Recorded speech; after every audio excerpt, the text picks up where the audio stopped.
Dans cet épisode, nous allons aborder l'amour de soi. Comme le disait si bien Oscar Wilde, s'aimer soi-même est le début d'une histoire d'amour qui durera toute une vie. Et donc ce que je te propose dans cet épisode, c'est de découvrir 4 questions sur le plan physique, intellectuel, émotionnel et spirituel pour t'aider à développer cet amour inconditionnel de toi.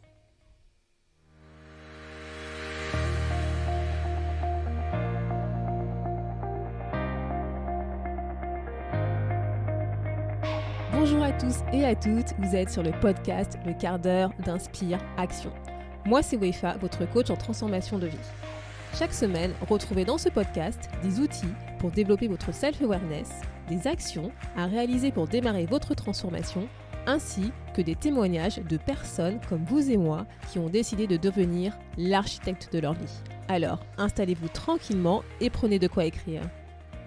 Hello et bienvenue dans cet épisode numéro 53 où nous continuons notre exploration de ce que j'appelle le soi. Bon, j'ai toujours pas trouvé de thématique plus explicite, donc je vais garder celle-là. Et donc aujourd'hui, ce qu'on va voir dans cet épisode, c'est que nous allons faire un focus sur l'amour de soi. Et donc pour justement introduire cette thématique, ce que je voulais te dire avant de commencer, et si personne ne te l'a dit auparavant, moi je te le dis, tu es quelqu'un de spécial, tu es unique au monde, tu as le droit d'exister, tu as le droit d'être heureux, tu as le droit d'être heureuse. Voilà, et si je voulais introduire cet épisode avec cette petite phrase, c'est parce que justement, l'amour de soi, c'est la façon dont on se perçoit, c'est l'amour qu'on se porte à soi-même. Et on a beau le dire, ça peut sembler simple et c'est pas forcément évident puisque en fait, c'est vraiment l'amour inconditionnel qu'on se porte pour soi, quelles que soient nos réussites, quels que soient nos échecs, nous avons le droit d'exister, nous avons le droit d'être. Et c'est notamment ce que je vais aborder dans cet épisode. Enfin, je vais plutôt te partager 4 questions qui vont te permettre de travailler sur ton amour inconditionnel, sur toi. Donc déjà, entre parenthèses, je vais le dire parce que peut-être qu'effectivement, quand on parle d'amour de soi, s'aimer soi-même, etc., tu peux avoir l'impression que c'est un peu narcissique, mais c'est pas du tout le cas. Là, c'est vraiment s'aimer soi-même c'est accueillir en fait avec bienveillance tes forces, tes faiblesses, qui tu es, c'est t'aimer toi sur le plan intellectuel, sur le plan physique, sur le plan émotionnel et sur le plan spirituel. Et c'est vraiment important de développer cet amour de soi parce que ça va contribuer à ton bien-être, à ce que moi je vais appeler une paix intérieure. Ça va être lié justement au respect de soi. Si tu te respectes suffisamment, ça va t'apporter de la sérénité. Vraiment, c'est une des composantes au même titre que la confiance en soi ou l'estime de soi, où c'est extrêmement important d'en avoir conscience et de travailler dessus parce que c'est ce qui va contribuer à qui tu es, à ta joie de vivre, je l'ai redit, mais vraiment à ce que tu vives une vie alignée et en paix. Et donc moi, je t'invite, tu vois, à te poser cette question. Si tu sais pas trop, si tu manques d'amour de soi ou pas, je t'invite à te poser ces questions. C'est quelle est aujourd'hui la façon dont tu t'aimes et comment est-ce que tu démontres aujourd'hui, chaque jour, que tu t'aimes toi en tant qu'être, encore une fois, sur le plan intellectuel, sur le plan physique, sur le plan émotionnel et sur le plan spirituel. Et donc, comme je te le disais, dans cet épisode, je vais rentrer tout de suite dans le vif du sujet où je vais te partager 4 questions autour justement de ces 4 piliers pour t'aider à améliorer ton amour de soi. Et d'ailleurs, je t'invite à aller lire un poème que j'ai publié sur mon site l'année dernière qui parle d'amour de soi, justement. Et moi, je trouve personnellement que c'est un très beau poème. Donc, je mettrai le lien, en fait, dans la description de cet épisode et que tu pourras également trouver sur l'article, en fait, qui est rattaché à cet épisode qui se trouve à l'adresse wefabagedi.com/podcast-53.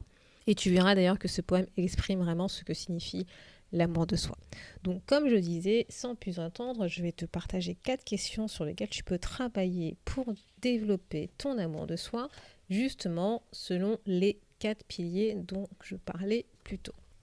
Donc la première question sur laquelle je t'invite à réfléchir, ça va s'adresser en fait à ton toi physique qui va être autour vraiment de prendre soin de ton corps. Donc la question que moi sur laquelle je t'invite en fait à réfléchir, c'est que penses-tu aujourd'hui de ton apparence physique ? Que ressens-tu quand tu te regardes dans un miroir ? Que penses-tu de toi ? Est-ce que tu t'aimes physiquement tel que tu es ?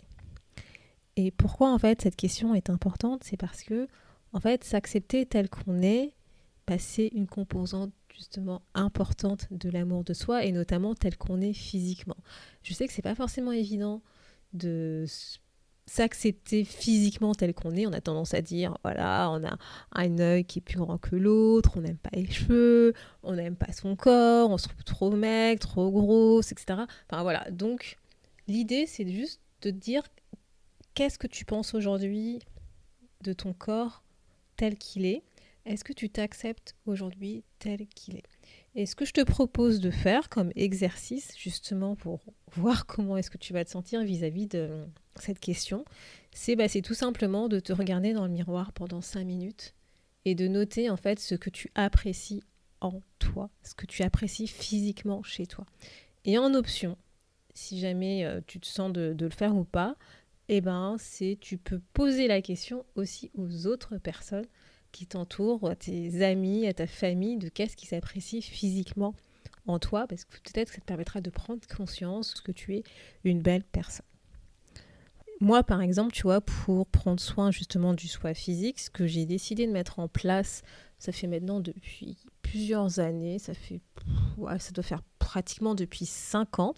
En fait, je m'octroie régulièrement des massages de mon corps, en fait, parce que voilà, j'avais des problèmes de dos et d'épaule, et quand j'étais plus jeune, j'ai eu vraiment des très gros problèmes physiques, en fait, autour de mon cou, notamment. Et ce que je me suis décidée de faire, c'est justement de prendre soin de mon corps, et pour pouvoir, remercier mon corps de tout ce que je lui fais subir tous les jours, on va dire.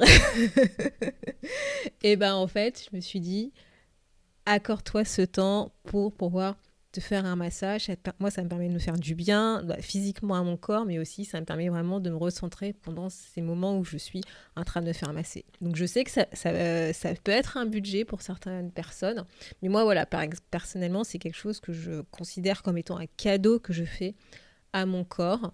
Alors je ne fais pas non plus tous les jours, hein, mais en tout cas, voilà, c'est quand je décide d'aller me faire masser, c'est une sorte de rituel en fait que j'ai avec moi-même où tu vois je vais en fait me balader juste avant la séance de massage, juste après la séance de massage, je vais écouter une certaine musique, etc. Donc tu vois, c'est vraiment un rituel que j'ai mis en place pour pouvoir remercier, on va dire, mon corps de tout ce que je lui fais subir tous les jours, et aussi pour qu'il prenne du temps pour lui, quoi, pour je sais pas comment l'expliquer, mais du temps pour se proposer, pour se relaxer. Et donc la deuxième question sur laquelle je t'amène à réfléchir va concerner en fait le plan intellectuel. Donc si ton toi intellectuel, c'est comment est-ce que tu vas nourrir ton esprit. Et donc la question que je t'invite à te poser, c'est quelles sont aujourd'hui tes priorités de vie ? Pourquoi est-ce que c'est important que tu te poses cette question ? C'est parce que en fait, c'est important de prendre le temps de réfléchir à ce que tu veux vraiment dans ta vie, ce qui est important pour toi aujourd'hui, que tu veux réaliser, parce qu'on a tendance à faire passer les autres avant soi. On a tendance à faire passer les priorités des autres avant soi. Et pourtant, on est aussi important que les autres. Et donc, prends le temps d'identifier ce qui est important pour toi. Peut-être que tu aimes bien apprendre, peut-être que tu aimes bien lire. Quelles sont des activités que tu pourrais faire en fait qui te permettraient de nourrir ton esprit ? Prends le temps d'y réfléchir et de relier ces activités à tes priorités de vie. Et donc comme exercice que je te propose pour travailler autour de ça, c'est de démarrer une bucket list. C'est-à-dire, c'est d'écrire en fait toutes les choses que tu veux avoir accomplies dans ta vie. Et surtout, écris des choses à court, moyen terme. Essaye de sélectionner au moins un truc que tu as envie de réaliser dans les 6 mois à venir et réalise-le tout simplement. Voilà, c'est tout ce que je pourrais te dire sur ce plan. Moi, tu vois, par exemple, pour justement cultiver ce soi intellectuel, donc moi, je pense que si jamais tu me suis et tu as déjà écouté plusieurs de mes podcasts, tu dois savoir qu'effectivement, moi, j'aime bien apprendre. J'aime bien découvrir des choses, j'aime bien tester, j'aime bien expérimenter. Et donc, dans mon agenda personnel, j'ai des temps dédiés à, comment je pourrais dire ça, ce que j'ai appelé ça brainstorming idées. Et donc, je fais ce qui me passe en tête. Si j'ai envie de lire un bouquin, je vais lire un bouquin. Si j'ai envie d'apprendre, je vais regarder des formations, je vais regarder des vidéos, enfin voilà, c'est vraiment un temps pour moi en fait pour moi, même pour mon cerveau en fait, où je vais pouvoir faire plein de trucs autour du brainstorming d'idées et je vais me lâcher. Et même si ça part dans tous les sens, c'est pas grave parce que j'aime ça, j'adore ça et ça me permet de nourrir mon esprit personnellement. Et donc je crois que j'en ai mis 3 de mémoire dans mon agenda hebdo où j'ai des séances de 2 heures, donc ça fait 6 heures, où en fait c'est vraiment pour laisser mon cerveau s'exprimer comme il a envie. Et si ça donne rien, c'est pas grave, parce que de toute façon j'adore faire ça. Donc voilà.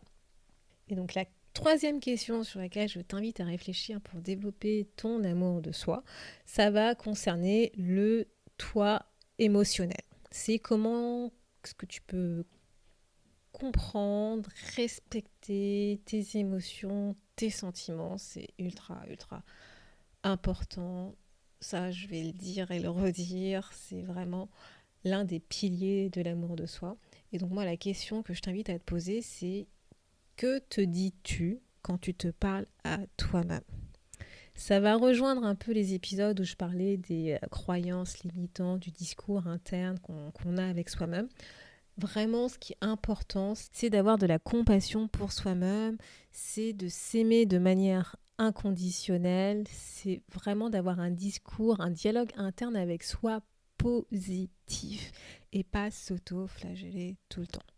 Et donc, comme exercice que je te propose, je pense que tu vas t'en douter, je te propose d'identifier en fait les pensées négatives que tu as sur toi. Ce que tu te dis tous les jours, parfois même sans t'en rendre compte, qui est négatif sur toi, et transforme-les en pensées positives. Par exemple, tu vois, si tu as tendance à dire « Oh, j'ai pas réussi, j'ai échoué, etc. » Au lieu de te dire ça, transforme-le en « Je ferai mieux la prochaine fois ». Qu'est-ce que j'ai appris de cet échec? Comment est-ce que je peux rebondir pour pouvoir faire mieux la prochaine fois? Et éviter en fait de ressasser ce dialogue interne qui est négatif. Moi, pour le coup, je suis championne du monde de comment mal se parler. Enfin, avant, j'étais championne du monde parce que j'arrêtais pas de m'auto-flageller dans tous les sens à chaque fois que je faisais quelque chose, que je disais quelque chose de travers, enfin, que je considérais étant de travers. Et donc, ce que j'ai mis en place depuis, pareil, très très longtemps, je sais même plus depuis quand je le fais, j'écris en fait régulièrement, voire en fait tous les jours, mes réussites. Mais que ce soit ce que moi je vais appeler des grosses réussites, où j'ai terminé un projet qui est ultra compliqué, ça a mis des mois à faire, ou juste des réussites entre guillemets plus simples, plus faciles, genre ce matin je me suis levée et j'ai fait mon Miracle Morning, tu vois. Pour moi c'est une réussite parce que je suis clairement pas du matin. Mais tu vois, ça me permet de m'encourager, de me dire que je suis sur la bonne voie, même si je ne le fais pas forcément tous les jours, à la même heure, etc. Je continue. Et si par exemple je me trompe quand je fais quelque chose, je me dis ok, ouais, je me suis trompée, ok, d'accord. Mais qu'est-ce que je peux faire en fait la prochaine fois pour éviter de me tromper? Et en fait ça, tu vois, maintenant je te le dis de manière un peu plus facile, alors qu'il y a quelques années, je peux te dire clairement, je n'aurais pas pu admettre mes erreurs, que je me trompe, etc. C'est parce qu'en fait justement, à force d'écrire mes petites comme mes grandes réussites, je me suis rendu compte que j'étais pas si nulle que ça et que c'était pas si catastrophique que ça. Et donc voilà pour ce troisième pilier. Et le dernier pilier qui va être ton toi spirituel, c'est prendre soin de ton être, de ton âme, tu l'appelles comme tu le veux, mais voilà, ça va être tout ce qui va tourner autour de la spiritualité. Et moi, la question que je t'invite à te poser, c'est est-ce que tu prends du temps pour toi ? Est-ce que tu prends du temps juste pour passer une demi-journée, une journée, rien qu'avec toi dehors ? Voilà. Est-ce que tu apprécies d'être avec toi, en fait, tout simplement ? Et le conseil que je peux te donner, pourquoi est-ce que c'est important ? C'est parce que ça va te permettre, en fait, d'avoir, quand tu as ces moments de reconnexion avec toi, et notamment si c'est possible dehors, ça va te permettre en fait de redécouvrir la beauté de la nature, de ce qui t'entoure, de ton environnement. Ça va te permettre de te reconnecter avec toi, avec qui tu es. Ça va te permettre tout simplement d'apprécier, de passer du temps avec toi-même. Je l'ai dit et je vais te le redire, tu es une belle personne et passer du temps avec une belle personne permet de s'inspirer et de se motiver. Et oui, tu peux t'inspirer et te motiver par toi-même. Il suffit pour ça de te reconnecter à qui tu es et de te laisser en fait aller dans le sens laisse-toi rêver, laisse-toi imaginer pendant ces moments où tu te reconnectes avec toi, avec qui tu es, avec ton être. Et donc, moi, l'exercice que je te propose, si tu l'acceptes, c'est de planifier dans le mois au moins une demi-journée, rien que pour toi. T'essayes d'organiser la journée pour pas être dérangé. Si jamais tu as des enfants, t'essayes de voir qui pourrait éventuellement s'en occuper.